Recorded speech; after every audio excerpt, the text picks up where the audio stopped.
Well, speaking of preparation and development, can we go into the AEW television program from this past week? We're going to talk about AEW Wednesday and SmackDown on Friday. But on AEW television, I have now officially seen more blades on their television program than I ever saw when I was actually in the locker room. I was at the start of the. It sounds like you're being hyperbolic, but actually. No.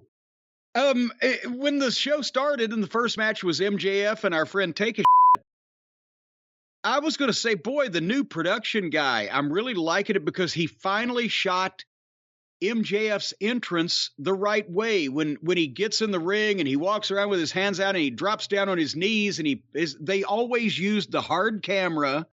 And invariably, where he would be kneeling, the middle rope would be in front of his face, whatever.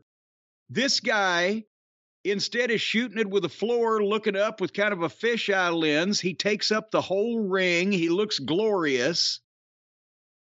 But now, for the compliments that I give the new production gal on the increased use of the floor cams, the better lighting, the nicer jib shots to make the crowd look bigger, etc., I realized after this show, he's got no experience whatsoever not shooting blade jobs because he spent his entire wrestling career working for the WWE. He's a major league television producer. But when somebody's over there going, don't shoot him, he's getting juice. The guy's going, what? What are you talking about? Well, again, it hasn't been just this producer in AEW. Because it's been happening for a long time. Jericho on several occasions, Moxley. But honestly and truthfully, in a lot of cases, from what I've seen before, it's the talent's fault specifically because, I mean, what are they supposed to do? Shoot goddamn Grandma Fanny in the fucking fourth row of general admission instead of anybody in the ring because they're being so obvious with it? But this guy is getting close-ups. The producer... Well, there's a lot to go over here. We'll talk about what happened in the match and then potential ways that they could prevent it from ever fucking happening again. But I loved this match, except, and I can't even say it's Take's fault, because obviously, this is the first time. Obviously, it's the first time he's ever done this before. And I bet he was scared shitless. Not of the physical act, but of being caught or being seen or fucking it up or not doing it right. But anyway, before we get to that, which unfortunately took a lot of people's attention away from the match was fucking great.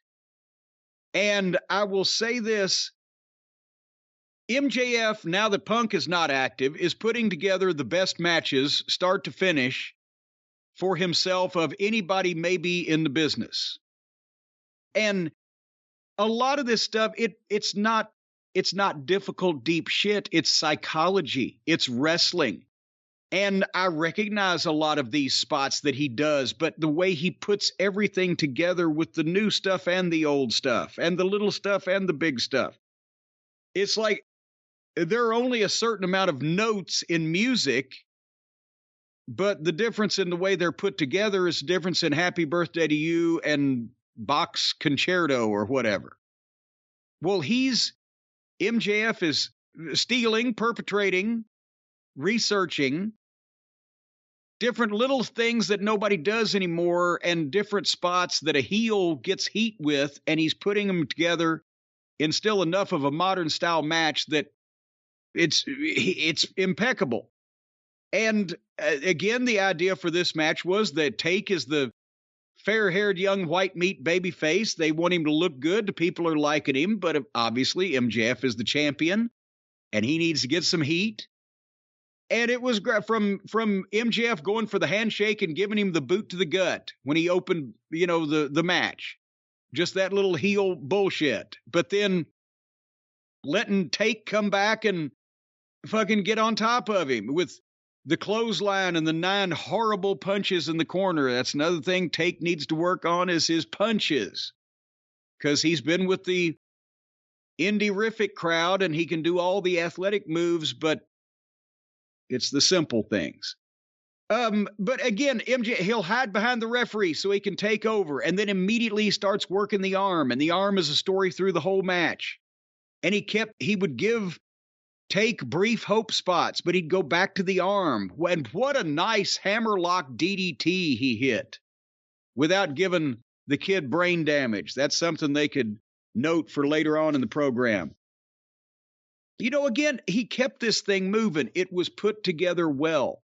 And by the time he built up another little false comeback for Take, where he hit the frog splash off the top. They're in El Paso, Texas. So, of course, it's not only gets a 2 count, a big pop, but the people start chanting, Eddie, Eddie.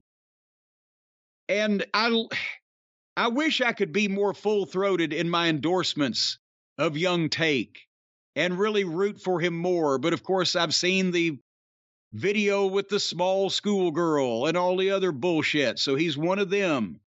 But he's a talented one of them. He's one of the only ones I've seen. He's young enough he can be reformed. Possibly he can go to reform school. Maybe we can work on that. Get him some psychological treatment. Get him away from the wrong side of things. But he hit a Styles Clash thingy and then turned it into a wheelbarrow German suplex. And MJF would bail to the floor and the people would boo. Because that's what they're supposed to do, and they did because he was a heel and he's a chicken shit and he's running away from an ass kicking. And did you see when old Take followed him out on the floor and posted MJF, the fans started chanting, "You deserved it."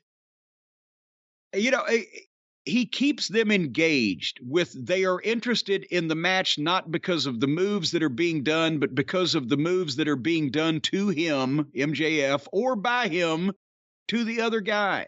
There's a difference in the way they follow the shit. And the one thing I was conflicted on this because they fought on the top rope, jockeying for position. The deal where maybe MJF's going to back suplex him, but then Take turns around and clotheslines MJF, and he cut a complete backflip and landed on his feet in the middle of the ring. And grabbed, sold his mouth, but not tough enough, and fucking turns around and blisters Take a shit. It was a long setup, but it was a wild-ass move. Does it really make sense? I'm not sure, but goddamn, it was impressive. It was one of those things, Brian. What'd you think? I don't have too big a problem with it. It was a great match. I'm not going to nitpick. Yeah, but that specific thing, but it was, again... It was fabulously visual. And then they traded the forearms. People are chanting, "This is awesome." And then, again, telling the story. MJF has been going after the arm all that time. Well, then, again, when... and I forgot. One more, MJF hid behind the referee and then kicked the rope on his crotch, blah, blah, blah. But then he missed the knee drop. And MJF starts selling his knee.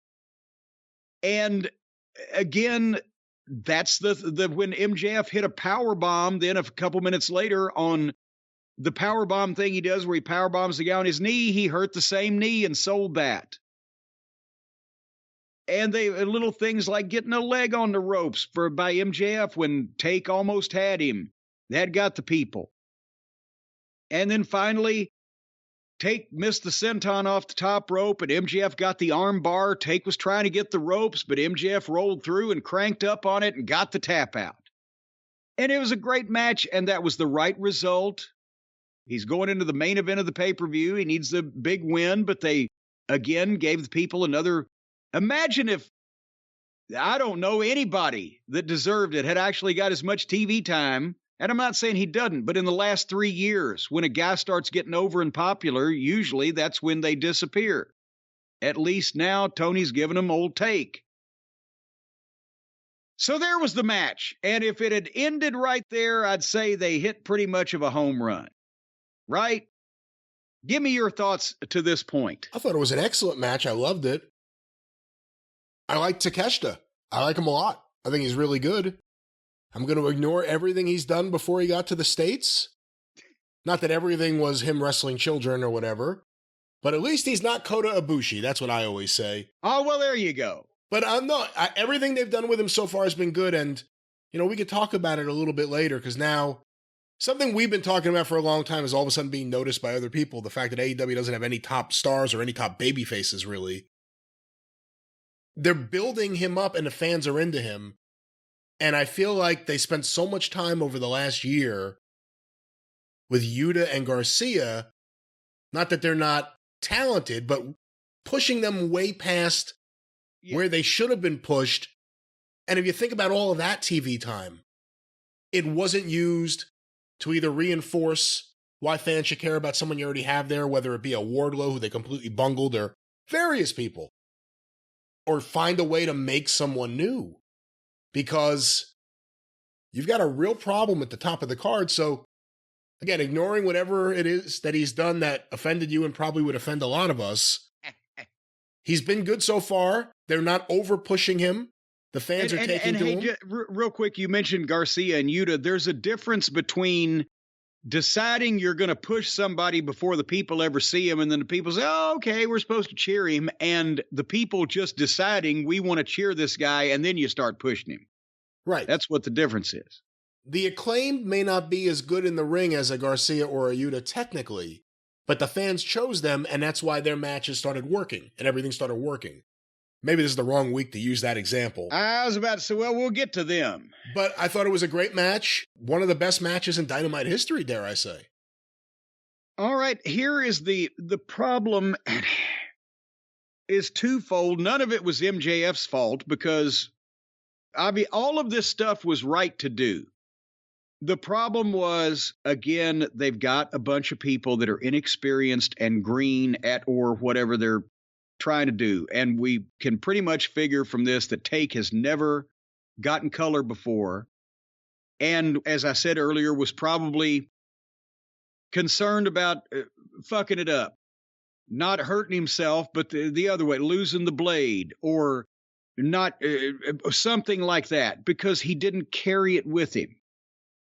Because after the match, the referee, Paul Turner, gives MJF the dynamite diamond ring, and immediately he shoves the referee down, uses the ring, punches Take in the head, and boom. And Take is going to bleed, and MJF's going to get on him, beating him up, and then Danielson's going to come out and save him. Well, apparently, as MJF is glorifying, and you would think drawing all the attention away, he's turned to the hard camera, he's getting his hand up, blah, blah, blah. Paul Turner, they apparently decided he'd be the one to hand Take his blade. But again, they just happen to get a close-up as Paul Turner reaches in his pocket and hands the blade to fucking Take. And not only that, but okay, and again, it's common if a guy has never done this before, or maybe only once in his life or whatever, he doesn't want to carry it on his wrist because he's afraid he'll lose it. It'll come off. He doesn't want to carry it on his finger. You don't want a guy that's never done it before carrying it on his finger. He's going to have a 20-minute match. He could commit mayhem. So maybe it's decided the referee's going to hand it to him. Okay, that wouldn't have been a problem if the guy was any smarter about how to take it, and if they weren't shooting a close-up of it at the time when the referee hands it to him. But then, after he gets it handed to him, Take rolls away and repositions the blade. He's rolling across the ring, and he's repositioning the blade in his hand, where now the hard cameras, because they've got off the close-up, the hard camera is shooting, and you can still see the fucking tape around the blade in the guy's hand from the hard camera. And then Turner's handing the MJF the ring, and MJF nails Take, and Take goes down and he gets his color, and they didn't manage not to shoot that. But then when they got on, or when MJF got on Take, it starts punching him, he still had the blade in his hand. And it was, you could tell because he's holding it in his thumb and his finger, and not only could you see the tape, but you could see the blood on his thumb and his finger. He didn't put it away. What he did, when Danielson runs in and saves, and the doctors are checking on old Take, Paul Turner is there, but he's the referee. He's kneeling down, but he's just, surveying the scene, and the Doctor's putting the compress on the guy's head. And you can see Take look up and say something like, hey, ref. And the referee, what? He reaches his hand out and hands the blade back to Paul Turner, which was a completely unnecessary handoff. And they're on a close-up again. What the fuck? He could have, as soon as he got his shit, before MJF even got on him, he should have put it away. Because he didn't have to wrestle anymore. All he had to do was lay there and sell. It wasn't like he was going through a 20-minute match. He put it in his tights. Put it in his knee pad. He's been selling his arm through the entire match. He was wearing an elbow pad. Put it in your elbow pad. Hold it in your mouth. If it was done right, and I assume somebody made it for him, it's no thicker than a dime. And I know a lot of people are saying, well, don't put it in your trunks, you'll cut your dick off. Number one, it's no thicker than a dime. You're not going to give yourself an emergency appendectomy with this fucking thing if it was done right. And secondly, most people wear under trunks and you try to slip it in between your outer trunks and your under trunks. But it keeps it in place there. That's why they're called tights. They're not baggy. It's not going to be floating around your balls to lay there and sell. Or, for God's sake, again, once that he got nailed with the ring and went down and MJF got on top of him, put him fucking MJF's tights. That before anybody was looking for this shit or knew what to look for, the guys were magicians with the blade. That's why that it was so long before anybody ever really knew about it. Because if a fucking guy nails you and then all the fans are looking at the guy with the brass knuckles on his hand and you've gone down, by the time you've taken your bump and turned over, you've got your color and you don't need it anymore. As soon as he gets on top of you, stick it in the front of his fucking tights. Nobody's looking for you today. It looks like you're trying to pull the guy off of you. But nobody...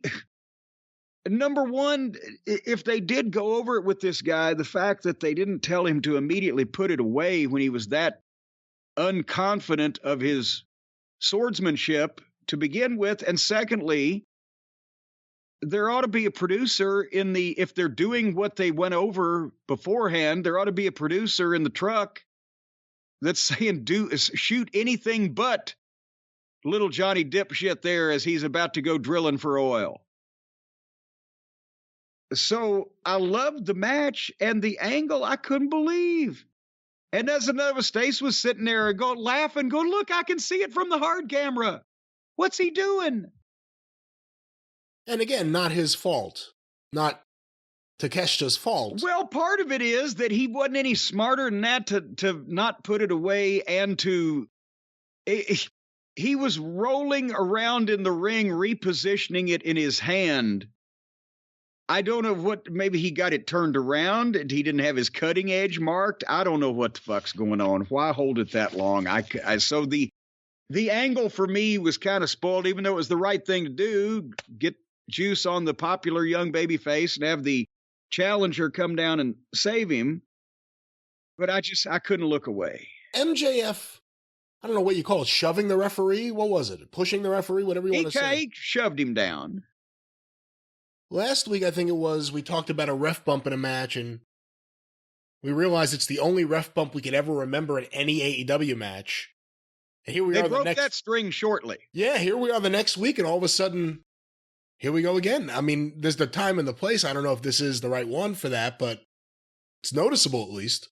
Well, hopefully Tony's running out of his own finishes, and he's letting some of the guys do some of theirs, because some of his if these are indeed have been his finishes, are crazy. But at the same point, then the wrestlers' finishes are crazy too. But they went from, you can never say we're not going to do something, because you're at one point or another, you're going to do it.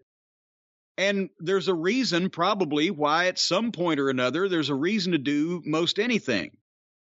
So the people that are in the wrong are the people that say we're either never going to do this or we're going to do this shit every week. And so they've said, we're never going to have DQs. We're never going to have ref bumps. Now they've had 2 in 2 weeks of ref bumps. And It's the same thing as they should have said we're never going to have run-ins and we're never going to have backstage fights. And then we would have gone 3 years without run-ins and backstage fights. And now the first time they did one, holy shit, it'd fucking get over. But since the ref bumps they've done have been just kind of pissy and not really remotely even executed well or in a feature match that really needed it or called for it, now they've just withheld a ref bump all this time and then done enough to make people sick of them in 2 weeks because it didn't work. Should Tony issue an edict all future blading should be done under the ring? No, I think Tony should issue an edict that all future blading should be done by competent professionals that know how to do it. Because, a couple of times that I got color, I went under the ring because I was scared people were going to see me because I wasn't very good at it because I didn't have a lot of practice. But if you're going to be a goddamn main event wrestler that should be getting color, then you ought to know how to fucking do it. And, remember we called on the time that Punk showed him how to do it, did it, but at the same time, you would have never known unless you knew what to look for. Maybe Chris Jericho's teaching the roster how to blade in front of the camera. It's sure not Harley Race, I'll tell you that. Anyway. Hey, after this match, though, I said, hey, great match. Great open to the show. Great open to the show. We'll see how long that fucking lasts. And it was actually followed by a great little Samoa Joe package. He does a promo, but it's over VTR of him beating up Darby and Wardlow. And Joe sounds great, looks like he means what he says. What a fucking heel. But do you want to see him against Wardlow again? I'm particularly over that now. Cause where is Wardlow? Is he bald now? He got his hair cut. We don't know what the fuck. Remember he saved Darby. That's the next person that Joe's going to wrestle. That's right. Who cares? They lost their chance. But speaking of losing a chance, they followed that great match and the angle was good. If you overlooked the, I was like handing somebody a fucking ping pong ball and say, okay, do the fucking magic trick where the ping pong ball disappears. But it's somebody just off the street that doesn't know how to do the trick. And so I feel sorry for old Take. But anyway, great match, angle, great promo. And then they come to the next match, the Bunny versus Jamie Hayter. And the Bunny had the Butcher and the Baker and Penelope Pitstop and Pip Sabian all in her corner. And Jamie Hayter had Britt Baker and Reba. And I'm trying to figure out, the Bunny was the heel because now the heel women in AEW are the originals instead of the WWE implants. But wait a minute, the Bunny is an original AEW girl. Right. And actually, Jamie Hayter wasn't originally in AEW. She came, but now the story is, so who's the heel here? Well, nevertheless, it doesn't matter, and we didn't have long enough to find out. They went a minute to the break. They came back from the break, and I was honestly zipping through this, but when I saw it ended so quick, I said, what the fuck? As soon as they came back from the break, Jamie Hayter hit one of those blockbuster suplexes, Northern Lights, but with the trapping the arm, whatever the fuck they call them, and went for another of what looked like the same one. And they just went backwards in a heap with the Bunny underneath and Jamie Hayter falling on Bunny's head and face. And immediately Bunny grabs her face and is hurt, and the referee's checking on her and she ain't getting up. And she's obviously stunned or out or whatever. So Jamie Hayter, apparently they said she's hurt. So Hayter picked her up and then fucking clotheslined her right back down. And you could tell Bunny was trying to hang on and not take that bump right on the back of her head. So she hung on to fucking but Jamie Hayter drove her right down. So that's a perfect thing to do. Right after you've landed on someone's fucking face with most of your body weight, executing whatever move you were trying to do, jerk them up off the ground, and then quickly whiplash them back down to the hard surface again. That'll generally snap them right out of it. 1, 2, 3 in less than a minute. So Bunny, apparently, they said on the internet afterwards, they thought she either had a concussion or a broken orbital socket. Yeah, one of those two things. So apparently, being a member of the AEW women's roster is slightly more dangerous than fighting the Ukrainian war. Well, you know how I feel. And, I think Hayter is actually one of the really talented people there. Hayter's one of those people when we talk about who would fit in the ring with a Bianca and a Rhea, the top tier women of today and probably the next several years. Hayter's really good. Problem with the AEW women's division, who's she supposed to work with? That's really good. There aren't too many options. I mean, I couldn't really tell whose fault this was. It didn't look like Bunny left the ground on the second one, like she did on the first one. They just kind of went over in a heap, but... Jim, when you see the bunny come out there and do her little face, the whole little act, I don't know what it is, she's an evil bunny, I guess is the gimmick, but she's out there with a whole little clique of people who have been there since like the very beginning. Why are any of these people still there? Why are they still getting checks? Why? I mean, I'm not trying to say, hey, fire these people. I hate to say that. I am. But if these people mean nothing to the audience and they've been there for years now, you got to refresh everything. I mean, But anyway, at least it didn't go too long. And, the bunny reminds me of Stacy Keibler. She's a very pretty girl. Stacy Keibler's legs were too long. She wasn't built for the wrestling business. She got in the wrestling business to find a fucking husband, and then she traded up. The bunny, attractive young lady, but do I want to see her wrestle? What the fuck? I'd like to know what the injury rate is in the AEW women's matches. All kidding aside, if you actually took the amount of matches that the women's division has had and the amount of injuries, how many injuries per match?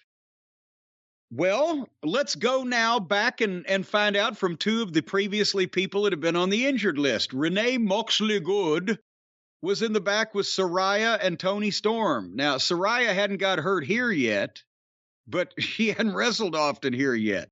And Toni Storm was out for quite a while with something, right? Well, but they're going to take care of the injuries. Because did you see this segment with Leva? I saw this, and nobody was injured here. Except people's feelings. Yeah, the business maybe. Saraya and Toni Storm now are over the top heels because of the booking this week, whereas they were, lovely baby faces 3 weeks ago. And they bring in Leva, the girl with the blue hair who was one of the librarians with that fucking annoying looking emaciated fucking... what was his name? Goddamn, he looked Peter like Avalon. Peter Avalon. He looked like a porn star from the 70s if you deflated him. I think she's still a librarian, technically, in gimmick. Yes, because she's got her hair in a bun or whatever the fuck, and the glasses on. And they knock her down. And believe me, it wasn't that violent. And they gave her fake kicks, and she started doing fake selling. And then they were spray painting an L on her because she's a loser while she embarrassingly fake sold. And so, what are you doing? There was better acting on Pornhub, and Leva couldn't make it on Pornhub either. But at least it might be a closer chance than a wrestling show. Will you be nice? Oh, that was embarrassing. Well, the acting was like they got some fucking girl from a fucking candy store down the street and said, act like you're hurt. Oh, what are you doing? Hey, listen, we're at a point now where even the most diehard AEW fans can't deny the major problems in the women's division. The problem isn't Tony not giving them enough time. The problem is the division sucks. The booking sucks. You have people doing shit like this that everyone knew was a bad angle. Everyone knew this was a bad segment, and it still got on TV. Why would you air that if you... Justify that Saraya contract to me. In what world was that a good signing? And in what world would you have not seen beforehand that there's no way to justify that contract? Whatever. And in what world would you not have seen that you're turning the people on her? Well, she was turning the people on herself, and they helped her. And before they decided to actually let's just make her a heel. Anyway, All right. Let's talk about it. What do you want to talk about? The MJF. So what do you guys? I had no idea, by the way, years ago when we first started making fun of that would somehow become his catchphrase. So what do you guys want to talk about? He stuck with it by cracking. The MJF locker room promo. On the first time that he was met with adversity. And this has been the subject of controversy and praise and criticism and a lot of those things all at the same time. This, again, was one of the more amazing verbal performances after this guy has gone out and had a 20-minute match. And shortly after that, he's in the locker room to come back and cut a promo like this, keep the people's attention on a pre-tape because you could tell the audience was listening. An incredible verbal performance with all of the emotion and the inflection and the witticism and everything that you would want. Not just verbal, but even, watching him, the way he was performing, it's not just the verbal performance. Yeah, no, but I mean, the emotion and the movement and the whole, the genuineness, the sincerity. And then, of course, and if anybody hadn't seen, you got to see it. There's no way we can recap it or, even give any of the lines would not do it justice. But the summation of the thing, the bone of contention that would come up later, was that MJF was talking about how the first time he was met with adversity was the senior prom, the big deal. He goes out on a date and he ends up crashing the car. And because he'd had a bunch of speeding tickets, he takes the unconscious body of his girlfriend and switches places, sticks her behind the driver's wheel before the cops get there. So, so imagine what I'll do to you type of thing, right? And apparently, after this aired live on the program, over 300 people called the Nassau County. It's called Nassau County. Nassau County. Well, I was going with Nassau County Police Department. You were going with Nassau. I was conflating. Nassau County Police Department to report that Maxwell Jacob Friedman had confessed to committing a crime in their jurisdiction like 10 years ago or whenever the fuck it was. And I've gone back and forth on it, and you and I talked about it off the air, and you thought, well, tell the people what you thought. I don't want to put words in your mouth. I thought the performance was spectacular. The intensity, and again, I don't think it's just, when you say it's a verbal performance, I think that almost means like you could just listen to it. I think you need to see it. You need to watch him. Yeah. I had several issues with it. My biggest one is just, I don't think it was necessary. And I think it's cool that a heel can get the kind of heat today where people call Nassau County or whatever you called it. Yeah. But whatever. Nassau County on Long Island, the police department there about this. But to me, first of all, this has to be the last time we hear about anything from MJF's school years. I think that's it, because we've heard about problems in junior high or high school. No more of that. You're too old. Everything has to be in your 20s now. We're supposed to believe that MJF, this story, all of a sudden, this fantastical story that is ridiculous, and it's ridiculous that he would admit to the crime on TV. Yeah. To me, this felt more like a younger MJF who needed to establish himself as I'm the devil, versus a guy that needs to establish himself versus Bryan Danielson. He could do great, intense interviews just about wanting to kick the shit out of Bryan Danielson. I think this was, again, it was a great performance on its own, but in the middle of the wrestling show, in the middle of this feud, I thought it was an unnecessary step for where MJF is right now. And I personally, I think it's ridiculous. At what point do you compare something to Katie Vick? It's ridiculous, the idea that he was with this girl, she was blowing him, and then all of a sudden he switched places like he's fucking Kenny Powers or something. Well, no, that actually can be done. No, it can be but done. I don't want to talk about my high school years. Oh, come on. But I agree. You took Norm Dooley and you put him in the driver's seat? He He never got his license back after that. But I agree with what you're saying, that it sounded like a 23-year-old MJF in MLW would say that, because his prom was only like 4 or 5 years ago. But now he's a bigger boy. He's a little bit older. I can see your point there. I can also see the point that it was a great performance on its own. Did it fit here? And that's why I went back and forth, because first, and then I was like you. The main thing is I was not offended by the subject matter, or offended that he would do something like that, or say he would do something like that. I was almost offended by, I think the main thing was, I always believe MJF. I always believe his stories. I always believe his sincerity in being the prick that he is.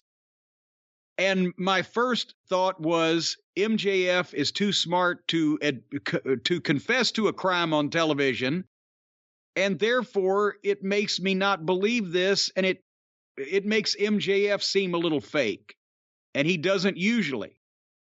That's what I thought. But then when I heard that 300 and something people called the cops to fucking say he confessed, I'm like, well, shit. Now that erases my biggest apprehension about the thing, is that it sounded phony and if people wouldn't believe it. If apparently that many people believed it, then he did something right because of his delivery.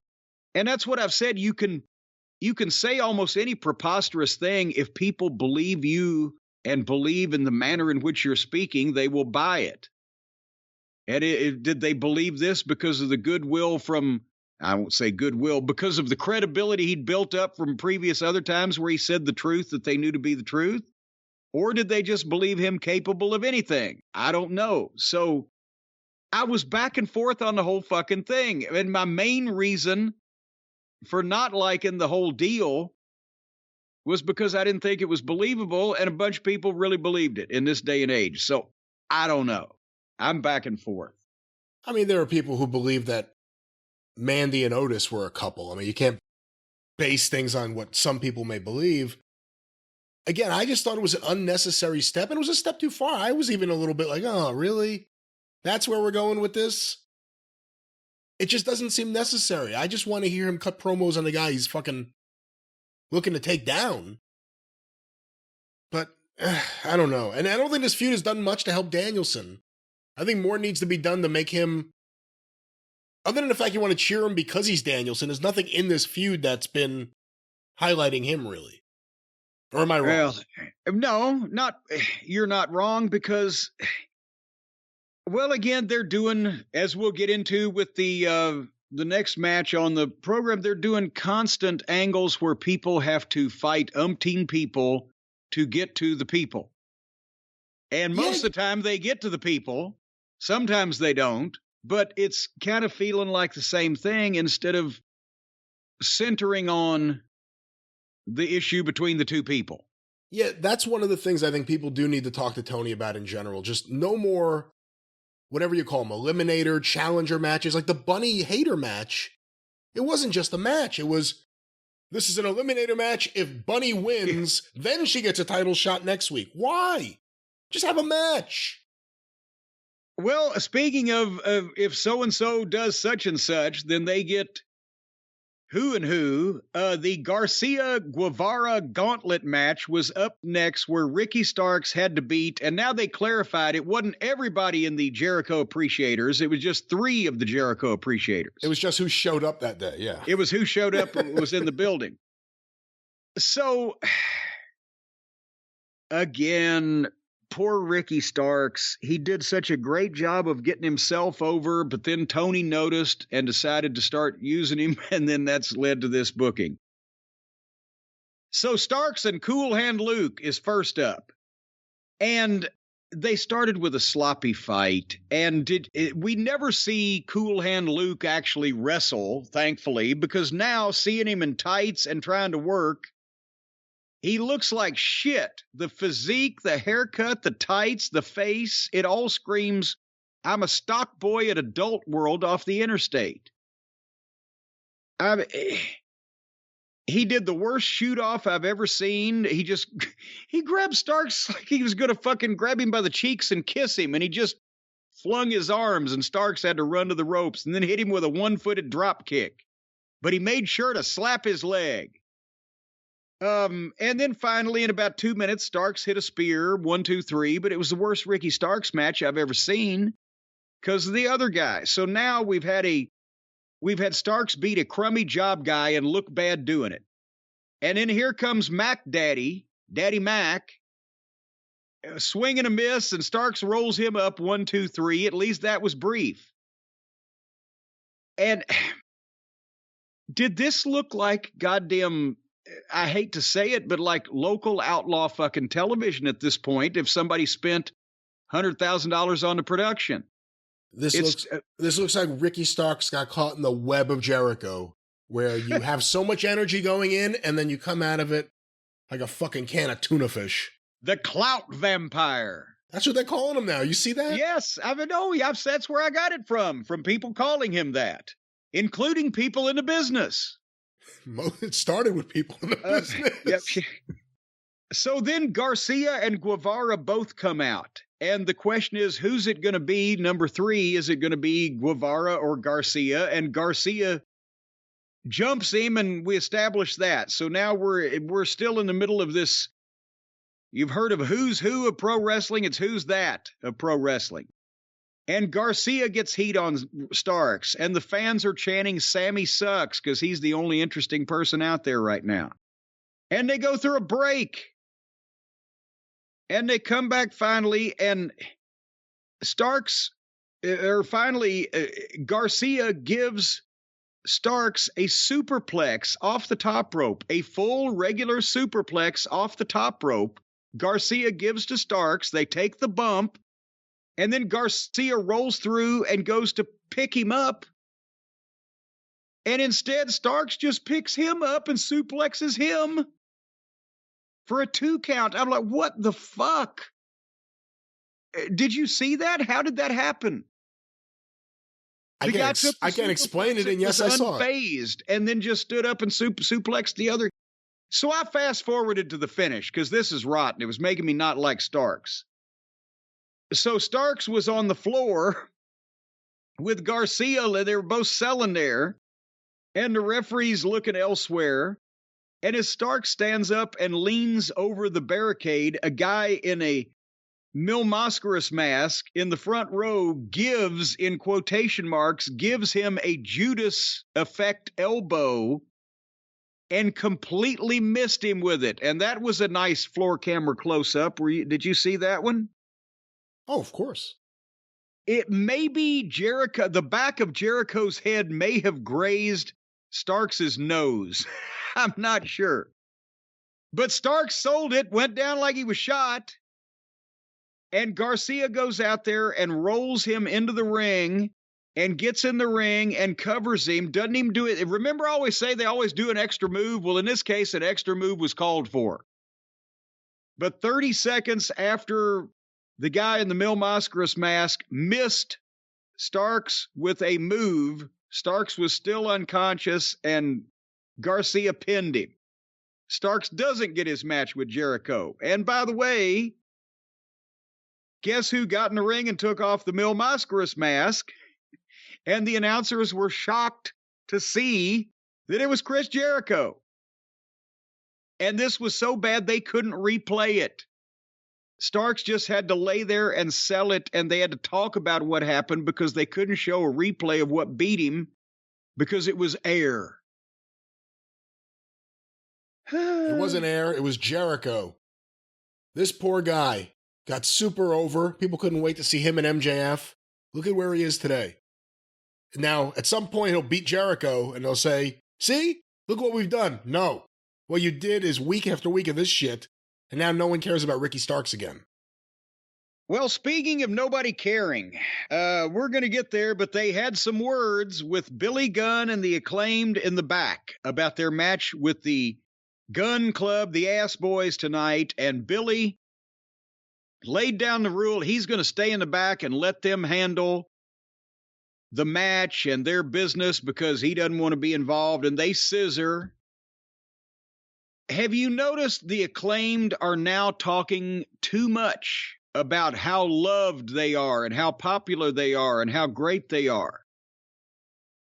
Because now it's starting to, the people started liking the rap, and they started liking the personality, and they started liking the energy they had, and they started getting over, and then the whole scissor me thing happened, and that was great, but the people didn't start loving them and making over them when they were talking about how great they are and how much the people love them. It's almost like now it's like, oh, now you're getting the big head, kids. They should stay off of that. To me, do you see what I'm saying? When they're talking to their baby faces, unlikely baby faces that have been put in that position by popular fan acclaim, should they be rubbing the fans' faces in it like they're the ones that did it? Or should they still be, hey, all you people, you love us because of you, and a little, not as stuck up? Get me out of this. To an extent, I agree with you, but I think in general, there's been a big issue with managing the Acclaimed once they got over. Once they established themselves in that Chicago matches, that was really where they established themselves as a team that fans would care about beyond the rap. I mean, they got the belts. Look at the booking of them since. The entire Gun feud. And I like the Guns. And we'll talk more about that later. Tons of potential. I don't want to say too much about that right now, but I like them. The problem isn't them as much as it's them right now. But this entire feud with the Acclaimed and the Guns has done neither team any favors. And the Acclaimed look like shit throughout this feud. There are times they're just standing around, they look like confused, like they don't know what's going on. And AEW had something. You just had to keep it simple. Well, you just had to keep it simple and not do too much. they can't. Well, we'll get there. Let's get the major hurdle out of the way first here. Coming up next, a reprise of a famous Clash of Champions angle from Cleveland. Renee Moxley-Good is in with the Doctor and Take a Shit and Bryan Danielson. And before anybody can speak except for Renee, the door slams shut to the office they're in and is locked, and they can't get out. So Danielson's locked in the doctor's office, and Rush comes out, and then MJF comes out with his bad knee wrapped up, by the way, the one he missed the knee drop on. Brilliant. And he's still limping and selling. And he wanted to talk to referee Aubrey Ed. And she said, nay. But he still talked to her. Be nice. Danielson scheduled to wrestle, but he's not here. Ring the bell, start the match, count him out, that whole deal, right? As soon as she rings the bell and starts the split screen, there's Danielson crashing through the door, knocks it off its hinges, runs past the heels that are trying to stop him, and Aubrey Ed's counting slow on purpose. She'll pick up her hoof and she'll stamp it down on the mat. 1. And then she'll wait. Then she'll pick that hoof up and she'll stamp it down on the mat. Like that, right? Well, to be honest, she wasn't counting any slower than the usual AEW referee counting. The usual. Yeah. So finally, Bryan gets in the ring, makes it, and Rush gets on him. And at the top of the 9 o'clock hour, we've got Bryan Danielson in the ring and MJF on color, who knocked Tony and Sockface, by the way, thankfully. So Rush, I will say he's better than Andre Olio. Much better, I think. Much better. He got some heat on Danielson, but they kept up a hot pace. And because Danielson was at a disadvantage from the start, he was fighting from underneath through the whole thing. And Rush, he ran Danielson's head into the chair. And Danielson got color. And here's the thing. I didn't see Bryan's. But again, in the same program. It's constant. It's happened so much now with not only Moxley every week, but also the girls now. And now within less than an hour apart, there's 2 different people bleeding. It's not special. It doesn't have the impact anymore. But nevertheless, the one problem I had with this, and it's AEW, they stayed on the floor for a minute straight with Aubrey saying, either staring at him or saying, get back in. Then Rush would roll in and out. And then beat Danielson up on the floor for another like 1 minute. I was timing this. But again, Danielson usually is able to have a modern match while still making it make sense and not bury the referee and etc. But the Lucha guys don't even think about the fucking rules and are never taught to. And look at Mexico. They do whatever the fuck. So this wasn't Brian's fault in this, and that you can't get these guys you can't get them to tag. You can't get them to recognize a count out, a disqualification, burying a referee. It's not in their vocabularies. They're never even called on the carpet about it. But they went through a break. Brian kept firing back to make it fresh, but then he'd get shut down again.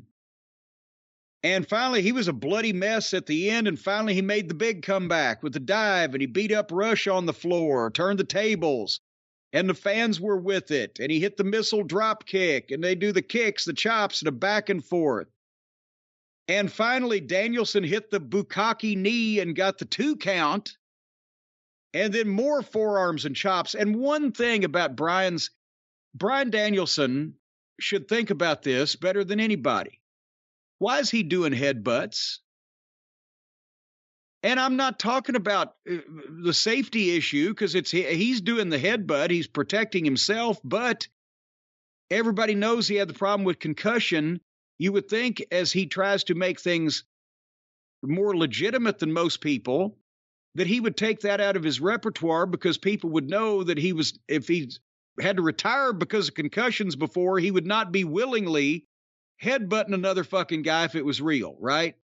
Hey, if he cares about the realness of his matches, no more taking a break in the middle of the match and all of a sudden slowing everything down so 2 guys could stand there and chop each other back and forth, feeding each other to do it. It's ridiculous. Well, there's that also. But anyway, but at least when they were trading the chops, Brian sells and registers, whereas Rush either takes a bump or doesn't, but there's nothing in between. But finally, Rush German suplex Danielson. Danielson rolled through, hopped up, hit the knee again. Boom, 1, 2, 3. It got a little tiresome at points. Rush has weaknesses. It wasn't as good as MJF and our friend Take as a match, but it got the point across, and it wasn't as bad as Bryan Danielson and Brian Cage. But then MJF hit the ring and knocked out Danielson with the diamond ring and got the arm bar and cranked up on it. They actually sent some security that MJF nailed off the apron with the ring and went back to the arm before they sent more security, and went to the break with them trying to pry MJF off. Rush had disappeared, and again, I know that, a lot of modern producers or agents will say, okay, Rush, you're not in this angle. Now that you've lived your usefulness, go away. No, he's the fucking guy to help keep the security off the apron while the big heel does the dastardly damage, but he disappeared instead. But that was fine. What'd you think about this, young man? I thought it was a really good match, other than, again, the one thing I hate that Danielson does in almost every match, Moxley does in almost every match. I thought it was a really good match, actually. I like the Rush match, maybe. I even liked it better than the Thatcher match. I think Rush has been I think Rush has been the best opponent he's had in several weeks. I mean, he wrestled Takeshita. He wrestled several guys, and I'm forgetting a guy or two, but I think Rush, this may have been my favorite of all those matches. I like Thatcher better than this one, but like I said, it was better than Cage, and actually better, than Cage, that's who I was thinking of. Yeah. Well, nevertheless. But then we go from partially sublime to completely ridiculous. You make me come. You make me complete. You make me completely miserable. The Buckaroos and Old Twink are back for the 6-man title versus Top Flight and AR Fox. So now, we're not going to talk about the match. Obviously, it took 18 minutes of TV time away from the wrestling, but I'm sure the male cheerleaders in the audience got wonderful inspiration and cribbed a lot of fucking human pyramid notes. But more importantly, what is Tony getting for his money out of these alleged EVPs and main event guys? Okay, you could say when Twinkle Toes was in the world title picture, he was drawing main event, but not drawing main event money. He was getting paid main event money. But if he's in the world title picture, okay, you can justify that. The Buckaroos, they were in the tag title picture, supposedly the top team or one of them. All right, but now they've got their own belts. There are no other real six-man teams. It's all just people put together. They get to play with their trampoline-trained friends like Top Flight and AR Fox, that I'm sure are fine people, and, you know, couldn't draw flies if you dipped them in shit. They're middle card guys, and now is this what the EVPs, do they have to be over in the corner working with their own little friends, or whether no matter their status on the card, or they're going to be in a snit, or is Tony just putting them on ice because he realizes that they're the root cause finally of this whole problem with Punk, and the cancer in the locker room is indeed coming from inside the house still, and he's just putting them over in the fucking corner? And it's not just Punk. They're not. What are they involved in? What are they contributing to except going out here and having the self-indulgent, masturbatory six-man, you know, gymnastic choreography match with underneath talent that can flip for them? They're drawing no money. They're positioned to do nothing. And the tag team division has fallen to complete shit now that FTR was diminished and demeaned and then sidelined and then went home after having the three best tag team matches in wrestling in the entire year in another company and not on their programming. So what are these fucking yahoos doing, or what's Tony doing with them? Or is he just cooling them off so that they can slowly slink away? Well, there's a lot there. I think over the next couple of years, you'll start hearing more and more stories about other things that were happening in that locker room, about who was really in their own locker room and cliquish and just hurting other guys' careers. And you're talking about things that predated Punk's arrival. Predated and happened during Punk's time there. But since everything had all out, the Bucks and Omega have been back on the show. They came back, December or November? I forget, somewhere around there. They had 7 matches with the Death Triangle. The Bucks are now doing this thing with Top Flight.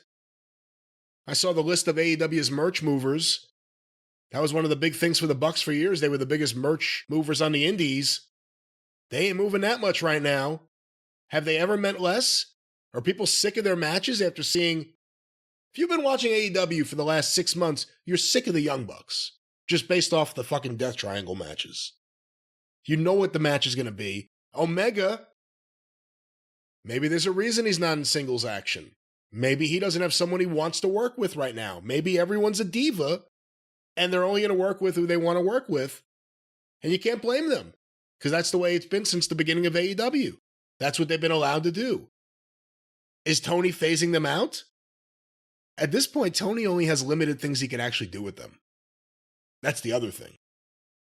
What are you going to do? Here's a main event for pay-per-view, the Bucks versus the Gun Club. Even the biggest Bucks fan who want them to reign over the tag team division, they wouldn't want to see them against the Guns. They know that the Bucks would probably win. They wouldn't want to see that. So the Bucks don't mean anything in the tag team division. There's no one you really want to see them wrestle. And no one gives a fuck about the 6-man tag titles. And the world champion is MJF because he's the ratings champion. He's the verbal champion. He's the fresh face. Does anybody want to see MJF versus Twinkle Toes? And Tony spent so much time listening to Jericho, and all of Jericho's idea is that no one's gotten over from any of those Jericho feuds. So Jericho's still where he was, top of the card. No one else has been elevated. So MJF's there. Who does he have to work with? Even in a perfect world, if you like them, or whatever you want to say. Omega and MJF? I don't think anyone's really feeling that. Maybe Adam Page. And then who would call it? Yeah. It would if Harpo called it, it would kill MJF. If MJF called it, Harpo wouldn't be able to execute it or keep up with it because he wouldn't understand it, because it would make sense. And there wouldn't be flipping and flying and flopping. There would be wrestling. So it would suck from either direction, a complete clash of styles, and it would hurt the guy who's the future because the guy who was the past right now wouldn't be able to keep up with him. And by the way, somebody's going to say, "Oh, what do you mean couldn't keep up with him?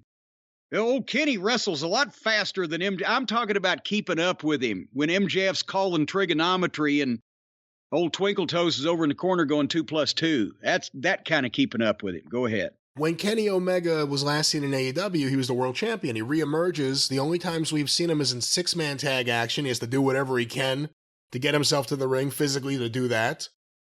Again, there's only a limited amount of things you could do with him right here. He just had that big match a lot of people liked with Will Ospreay. It's for another company. It was in a Tokyo Dome. It's a different guy. There's only so much to be done with the Bucks and Omega right now. I hate to say it, but doing something with Punk may be one of the few things that would get anyone to care about them right now. Oh, now that would be pay-per-view main event level stuff. If you had Punk on one side and any of the Buckaroos and their gang on the other side, that would draw money, especially from that audience. But they're too selfish to do it. They would have to admit they fucked up, and they would have to do some apologizing, and they would have to probably endure a demotion out of their EVP fucking status. They're good Christian boys. I'm sure they'll ask for forgiveness and say, "I'm sorry, it was my fault. I shouldn't have stormed into your locker room." Right? So, Stokely. Let's talk about Stokely. He was in the back, and there are cracks in the firm. And Stokely was dressed better, and he did a good promo about Hook. And then, of course, Hook walks up behind him conveniently on camera, and he turns around and says, "Hey, buddy." And Hook cranks his arm and says something to him, which I couldn't understand and didn't care about, and walked off. And again, they've made Stokely an underneath comedy figure already. We don't know why he's there, what his motivation is, who his group is, and with any certainty. He's a step ahead of Prince Nana, and that Nana's a manager that is yet to speak on the television program. But all these managers, they give plenty of time to that fucking fake lawyer, Mark Sterling, and every time he talks, it runs people off because it's so fake. But I've said before, and I'll say it again, and we'll move on. You can take a top manager and give him an underneath talent that you want to push, and that will work. Or you can take a main event talent and introduce a new manager, and the main event talent will elevate the manager. But you can't have a manager that nobody knows the backstory of, where they came from, what they're doing, or what they're supposed to be doing, along with a bunch of intermittent mid-card talent, or elsewise it's just a clusterfuck, and nobody gets over. And that's what they've done with the whole Hardy family thing, the Sterling bunch, Stokely's bunch, whoever the fuck Nana's with. None of this makes any sense.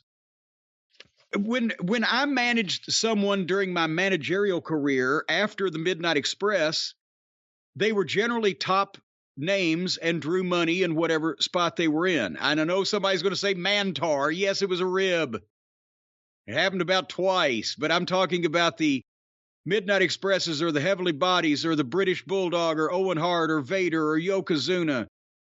Not only did I have a track record as a top manager and people got it, but I was placed with top talent. And in some cases, when somebody might switch heel or whatever, they'd be placed with me to get them some extra heat or whatever the case. But you don't just put together meaningless people with each other and expect somehow the sum of the parts to be greater than the whatever the fuck. They've done Stokely no favors. He's shown a lot of talent despite the way he's been used since the very first time he arrived in AEW. So we'll figure it out sooner or later what he's doing there and whose side he's on and what he wants. But we come to the main event where we're not going to be able to figure anything out. The long-awaited tag team title match, The Acclaimed versus the Gun Club. And Caster came out. It did his rap even in English and Spanish because they were in El Paso, and that's just swell.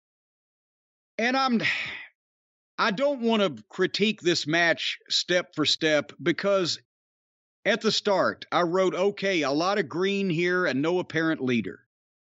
And we've talked about it. The Acclaimed got over big through circumstances, their own work, their personalities, etc. But they're not to a point where they're able to take care of themselves in the ring in a long competitive match yet without looking green unless they have good leaders, experienced veterans.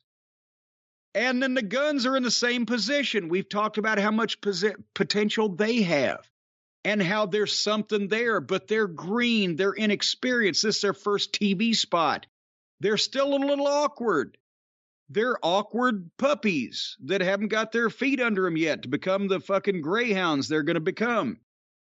And this is a fast acceleration into this spot with this kind of spotlight for them. So this match that it was happening was not fair to either team and was not going to highlight either one of these teams in their best light. It just wasn't. So, and it's not their fault. And they worked their ass off and tried very hard, and they're very good for this level. But it brought up, this should have been on Ohio Valley Wrestling Television for the OVW Tag Team title on local TV in 3 markets. And then the same for guys that have been in the business between 6 months and 2 years. And then it would have gotten all kinds of praise. Actually, OVW's tag teams in the 2003-2005 era were farther ahead on basics at this point than any of these guys are, but it's not their fault because the OVW guys got more consistent training from a variety of people and also worked in front of an audience at least 3 or 4 days a week. So, unfortunately, as we mentioned earlier in the program, because the Acclaimed getting over on their own because the people were bored with the fucking rotten tag team booking and they liked the personalities and the rapping, etc. And the Guns have that heelish kind of charisma that they've got that they show, and they work hard with their bumps and everything. So the people put them in this position because of bad booking and no leadership at the top, and now they had to have a main event tag team title match on national television following, these people have seen a lot of tag team talent. But FTR's sitting at home waiting to get out of their contracts. The Buckaroos are playing with their friends. What tag teams are left in this company that's supposedly rich in great tag teams? They signed Mike Bennett and Matt Taven. We've yet to see them. If this had been Taven and Bennett against the Acclaimed, then the Acclaimed would have looked great. Or if this was FTR against the Guns would have looked great. But it was Acclaimed against the Guns, and they all looked like a bunch of fucking green thumbs.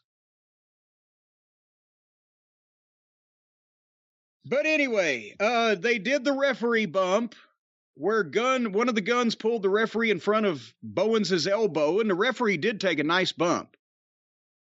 But then, again, and I don't know who the agents are on the finishes. I don't know if the agents are getting overruled on the finishes. I'm mortified that anybody that would claim to have experience in wrestling approved this finish. Austin Gunn gave Bowens a hip toss or some kind of little slam, and Bowens laid there for 25 seconds while Austin went out and got the tag team belt, came back in, and stood there threatening to hit a man who was face down and not moving on the mat. If you have done something to where that the guy that you're wrestling is incapacitated, face down, on the mat, not moving, why did you have to go out and get the fucking belt? And why are you waiting for him to stand back up so you could hit him with it when you could just hit him when he's down? He's already unconscious. He's not going to fight back now. But Billy Gunn came out and helped Bowens up. And then Austin Gunn swung the belt, but Billy grabbed it and took it away and dropped it on the mat and told his son off and left. And then Colton, or didn't leave, he told his son off, but Colton, the other son, grabbed the belt and nailed his father, Billy, from behind. Meanwhile, Bowens was still down selling that goddamn hip toss or whatever it was for over a minute. And then once they did the business with Billy, because that was their swerve, everybody thought, well, they're going to really fuck this up and Billy's going to turn and join his kids again. Well, he didn't do that. He just said he wasn't going to get involved. Then he came down and got involved, and then he was not a fucking factor. But then they got into a sloppy four-way, and Caster hit the elbow off the top and went out to pick up the referee's dead body, because the referee by that time had been out on the floor from one elbow strike for over 2 minutes, and no other referee had come in. Remember, I always say on referee bumps, your clock is ticking. You're in a heist movie. You're robbing a bank. That little counter in the fucking bottom of the corner of the screen before the fucking bomb goes off. Whatever. Boom, boom, boom. Get your shit done and get out. A new referee's going to be coming once they find out what's going on, or the old one's going to be getting up, or somebody else is going to be coming. So get your business done. No. He goes out. He rolls the referee's dead body in. The referee counts 2. The other gun outside pulled Bowens off the cover. And Bowens got up and fucking tried to do something about that. The other gun came. He rolled the gun up. The gun that he rolled up kicked him off. He did a 90-degree turn off the roll-up.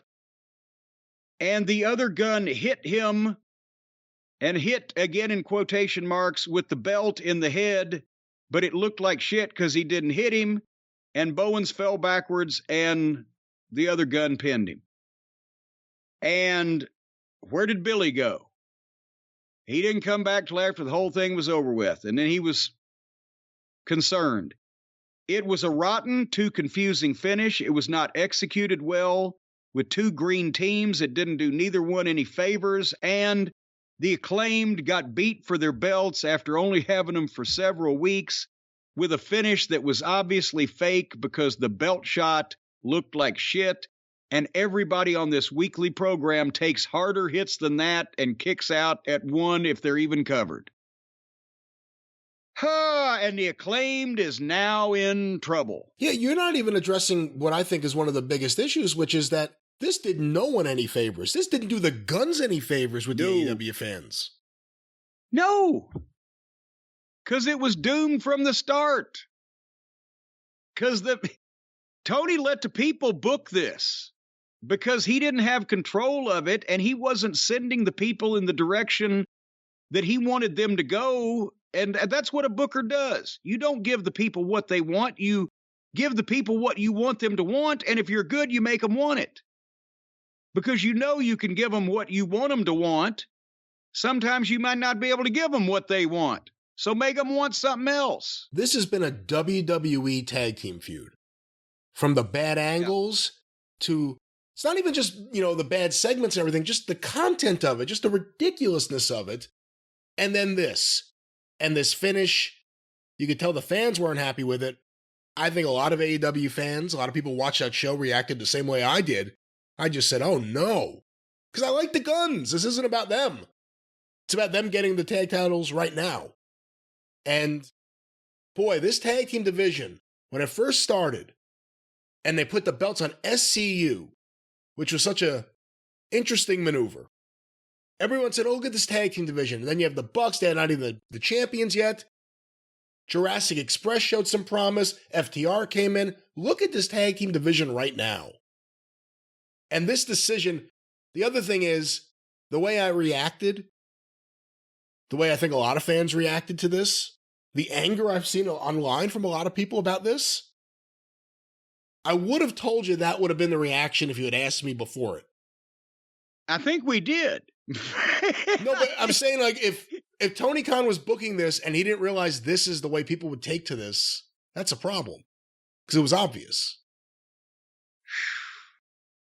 Well, what were the ratings on this fiasco this week before we move on? Let's go over the ratings right now, Jim. For Dynamite, which aired on February 8th, 2023, the overall number was 899,000 viewers. All right, we're going in the wrong direction, apparently, again. Back down to the base audience. But what were the quarters there? Oh, great, Brian. the quarters. Let me open this up right now. This was put together by Brandon Thurston at WrestleNomics. The show opened, or maybe I should say the Big Bang Theory ended. Segment 1, Takeshita vs. MJF 8 to 8:15. 1,049,000 viewers. So that's, I believe, comparable to where they started out last week.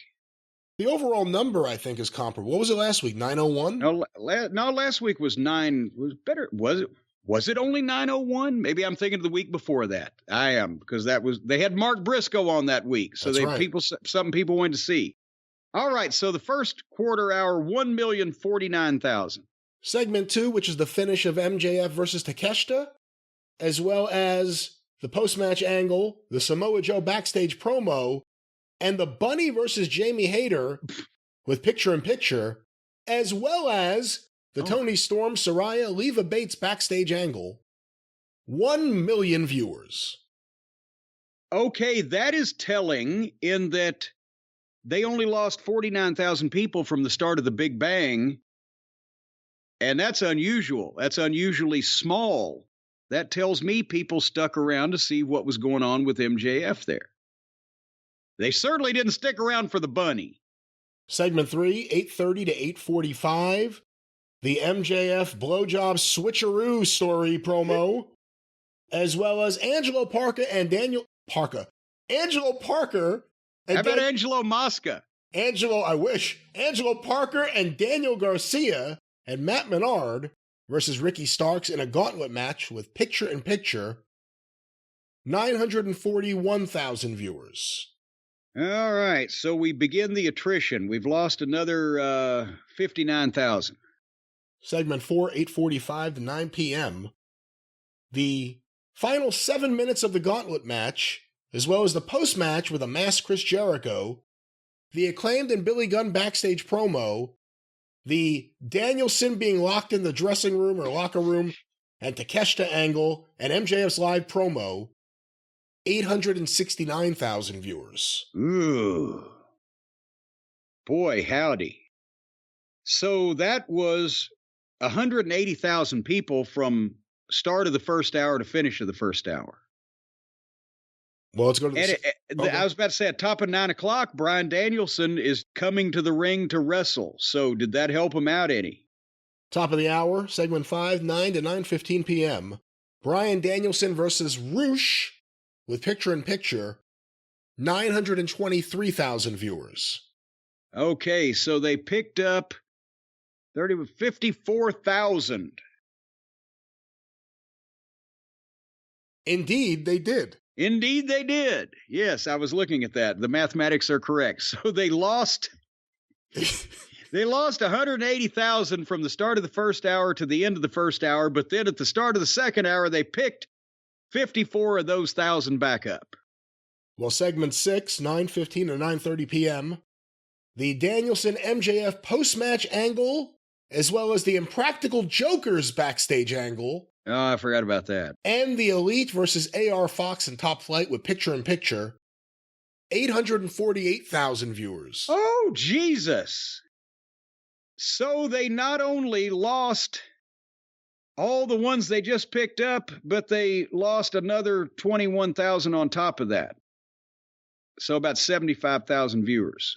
Well, segment 7, 9:30 to 9:45 p.m., the final 9 minutes of the Elite versus AR Fox and Top Flight. Oh, good God. The Hook Stokely Hathaway segment. And that's it there. 779,000 viewers. Jesus Christ. So they've already lost not exactly 201,000 people from the start of the program through quarter 6. But when the people get a shot of the 6-man champions, they lose another 69,000 people in 15 minutes' time. Well, the final segment, Jim, segment 8, 9:45 to 10 p.m. The Acclaimed versus the Guns with picture-in-picture and the post-match, 780,000 viewers. And the main event loses another 19,000. Is that a good sign when all three of your executive vice presidents get 18 minutes of the television time to do what they want, playing with their friends, and in that 18 minutes of time, they managed to run off 69,000 more people than you've already lost to the program thus far? They ran off 30% of the people had been run off by that point by themselves. CM Punk never did that. No, I mean, they're in rarefied territory now. When you talk about records being set, I think it's safe to say that the Elite are running off more viewers than pretty much anybody else in AEW television history.